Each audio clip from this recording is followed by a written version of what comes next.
Welcome back to Safa's Unscripted, episode number 72.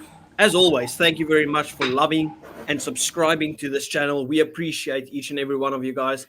Today we've got a little preview of the Challenge Cup as well as the Champions Cup. Well, actually, Champions Cup and then the loser tournament, the Champions Cup, the charity case. We're here with Brett Burns and Brea van Herps as always. Boys, Brett, how's it going? Bit in the dark there. Is it load shedding? Yeah, I wish it was load shedding, but no, it's not load shedding. There's a power outage in our area. So this is the best light you'll get from me today. I apologize. Brett's Batman. Sorry, we had a bunch of dogs going crazy there. Hello guys, how are you? Hope you're well. Talking to viewers and the two of you as well. Things are lacquer filming this on a public holiday. So let's try and make.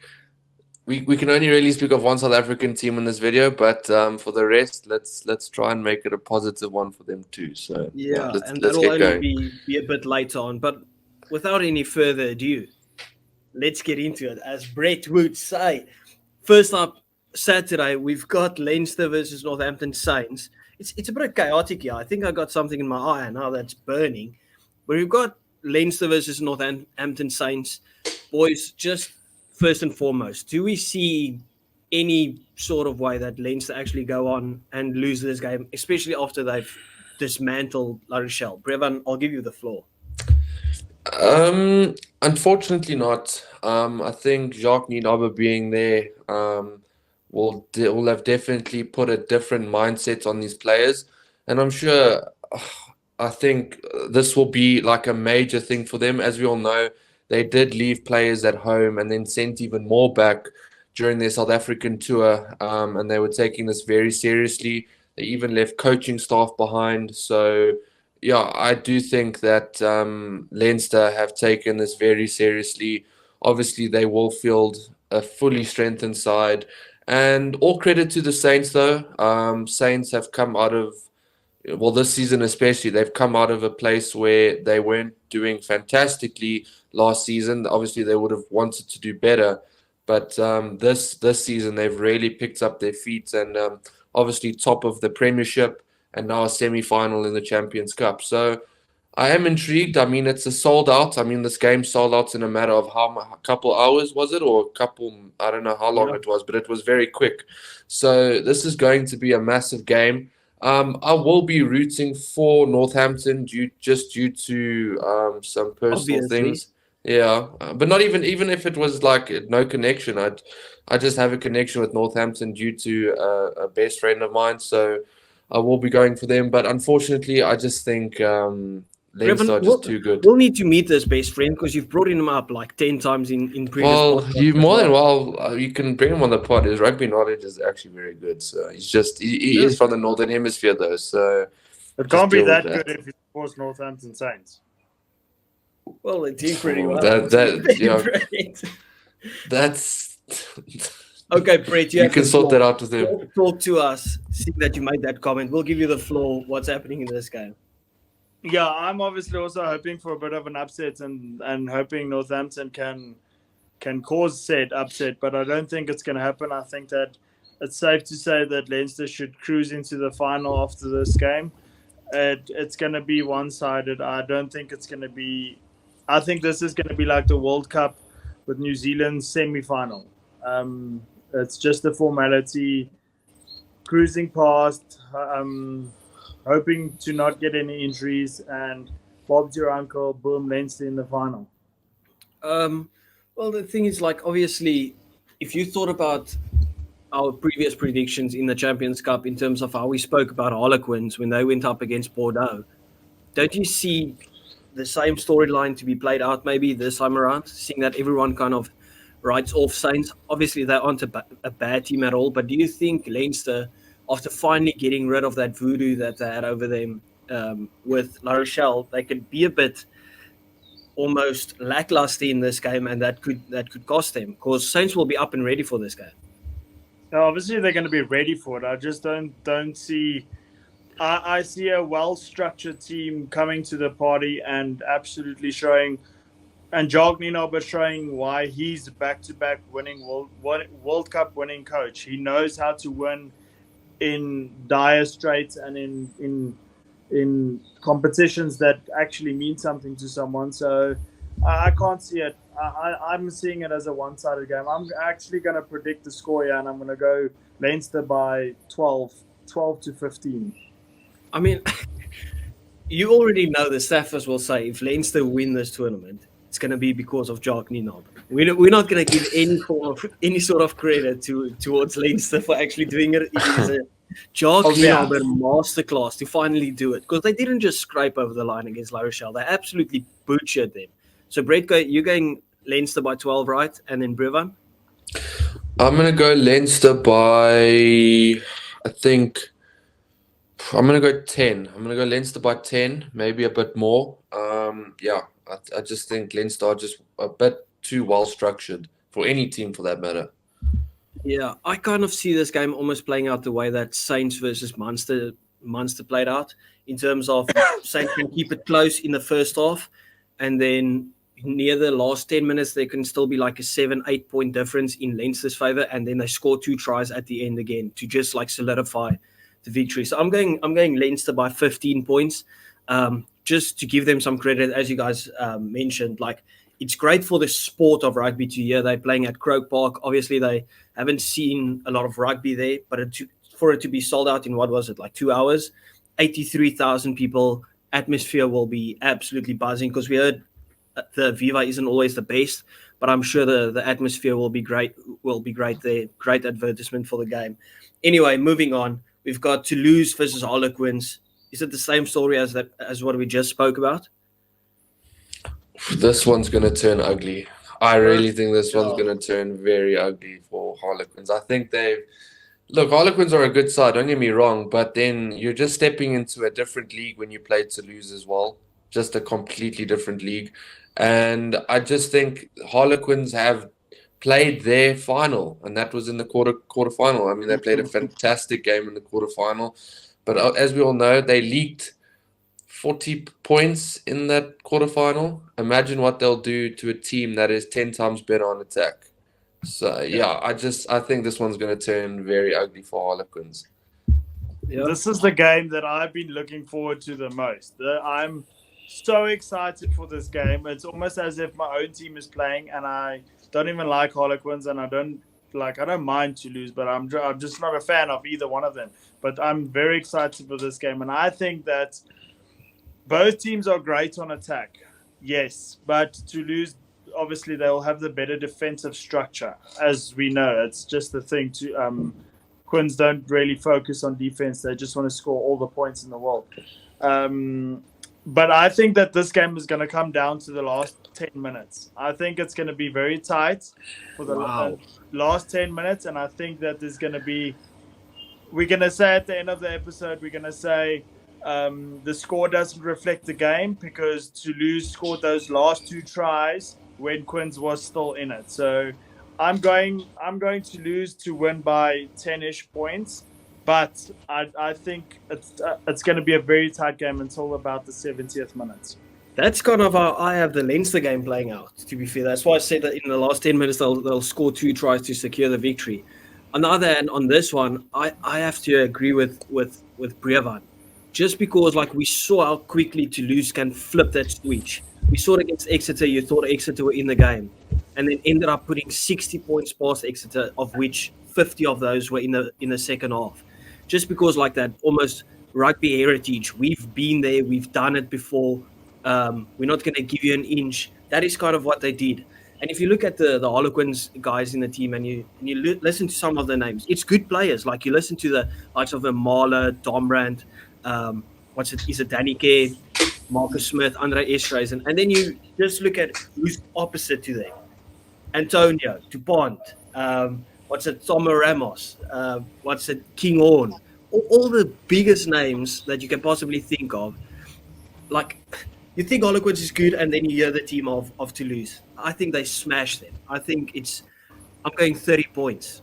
I think that. Wow. 30, yeah, Harlequins' defense is like the defense my bumhole gives when I eat a spicy curry. There's no defense. There's zero. They leak points wherever they go.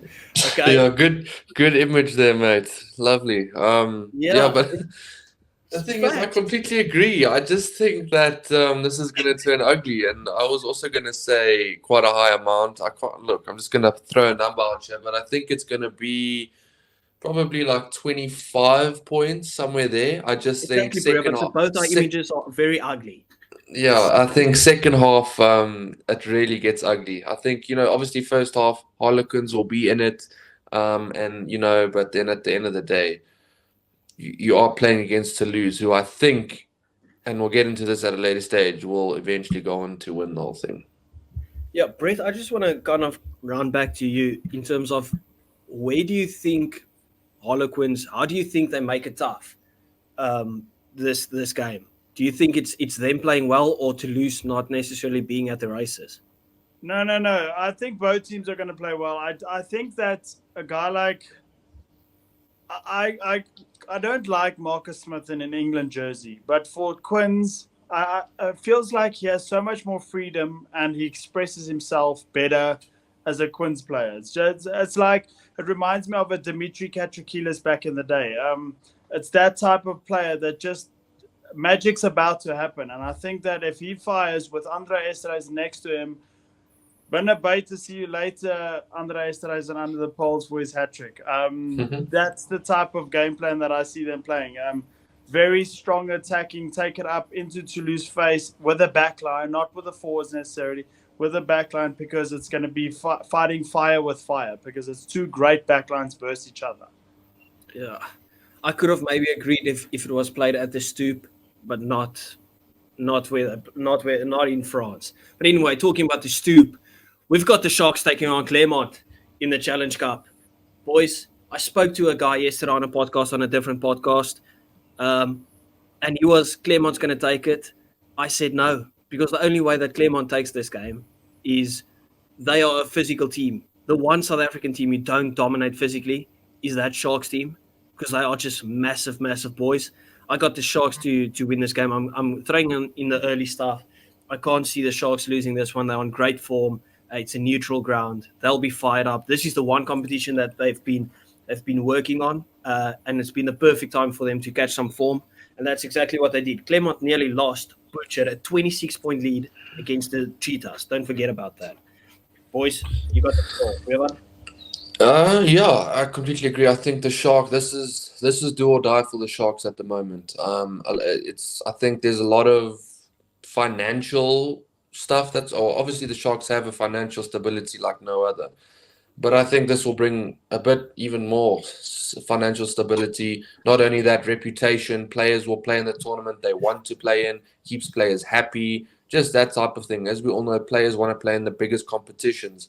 And if the Sharks don't manage to win this whole thing in the Challenge Cup, they won't be playing in the Champions Cup next season, which is where they want to be. So, yeah, I think this is do or die for the Sharks. Eben Etzebeth, obviously, he's ready for this. I'm sure that whole Sharks pack is ready for this. So if Clermont want to come and be physical, the Sharks, I'm sure, will match them.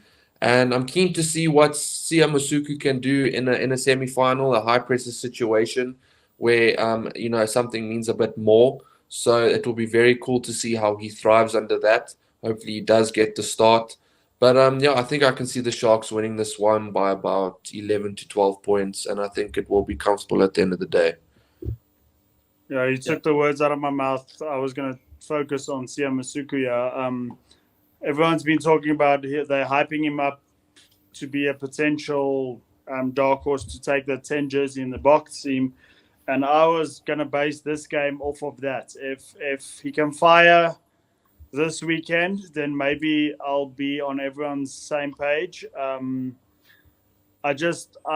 also can't see the Sharks losing this one because of Clermont's. Their defense is lacking, and like a Werner Kok that's on great form now. I think that if the Sharks fire early and they put the necessary amount of pressure, I can see this actually being a runaway score.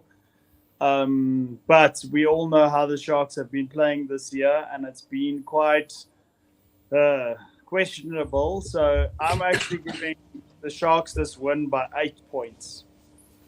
Yeah, I think that's fair. I'll go with Sharks by 7 as well. I just think the Sharks know they can kind of turn the season around by winning this whole thing. Like, people will remember the season not for them being shit in the URC, but them winning the Challenge Cup, the first South African team to win a European trophy as well. That will be massive for them. And obviously that is their gateway into the... Hey? What do you mean, first South African team to win a European trophy? URC like the Champions Cup or the Challenge Cup. That's what I meant. But that obviously, this is also their gateway into the Champions Cup for next season, where the Sharks want to be. That's where the money is.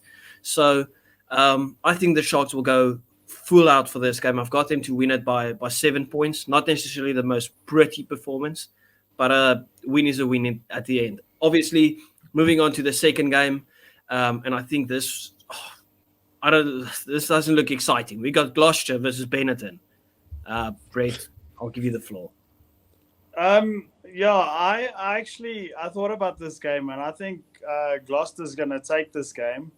And I'll tell you why. So, Ackerman plays for Gloucester, right?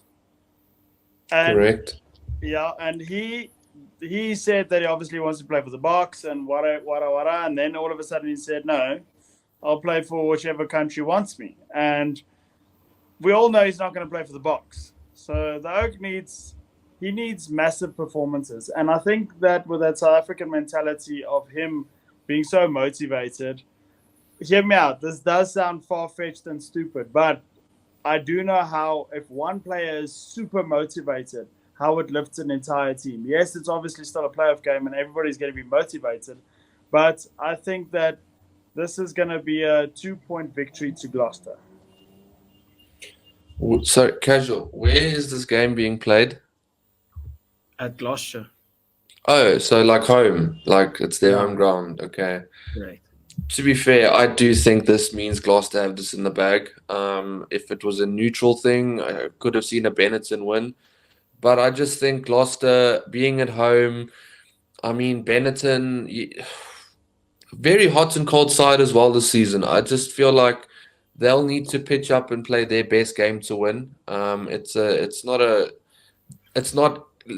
are a very ugly team to play. And what I mean by that is, when I do watch Prem and I see Gloucester play, it's almost like they make things very like scrappy, and it's almost like it's a game where like you can't kind of find your rhythm, and if Benetton don't have their rhythm, I do think they're a very, like, okay, I hate to use this word, but it's the only word that comes to my mind. So mid-side, when their rhythm is not flowing. I don't know why I hate using that word, but yeah, I do think Gloucester will take this one, and it sets up a final of the Sharks versus Gloucester. So that will be cool. Yeah.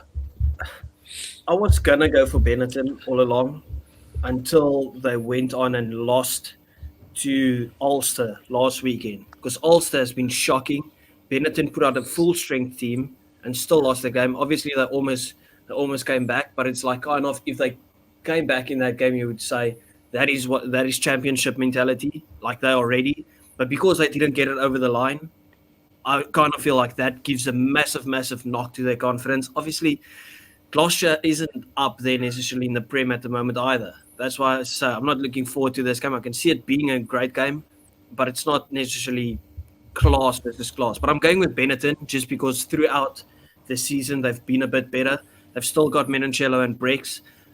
They've kind of taken the form from Italy over.